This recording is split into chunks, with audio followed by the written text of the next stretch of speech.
Lizzy, we saw Americane here this morning. He looks to have come through that run beautifully. He has, yes. He pulled up well after the BMW, and we've been happy with him so far. What's his plan now moving forward? Looks like he's going to run in the Queen Elizabeth in a week and a half's time. So back to the 2000, we've just been sort of freshening him up and playing around with him here, but it looks like a suitable race for him. Now looking forward to Saturday, big day's racing in the Oaks Rock Lobster. Yes, she's been very consistent. She won the Tassie Oaks, and then she went and ran second at Mornington the other day in a listed race.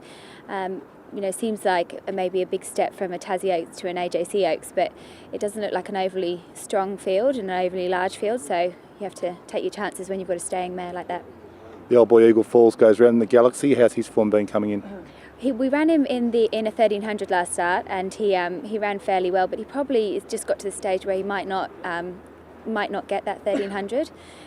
His best form is in over 1100, 1200 metres, so I think he's always chipping away well, but it just depends if he wants to turn up on the day. The likelihood of a wet track on Saturday, how's that going to suit him? Well, we've always said that he doesn't handle the wet tracks, but he actually won on a heavy track in his early part of his career, so I'd say that hopefully not being too wet, fingers crossed. We didn't want rain this week, we want it next week, but that's the way it goes. And of course you've got Extra Zero, and he generally performs pretty well up here when he comes to Sydney as well.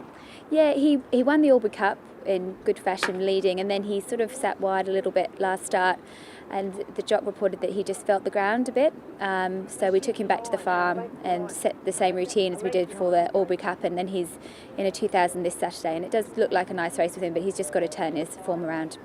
What about the best from the David Hayes stable for Saturday here?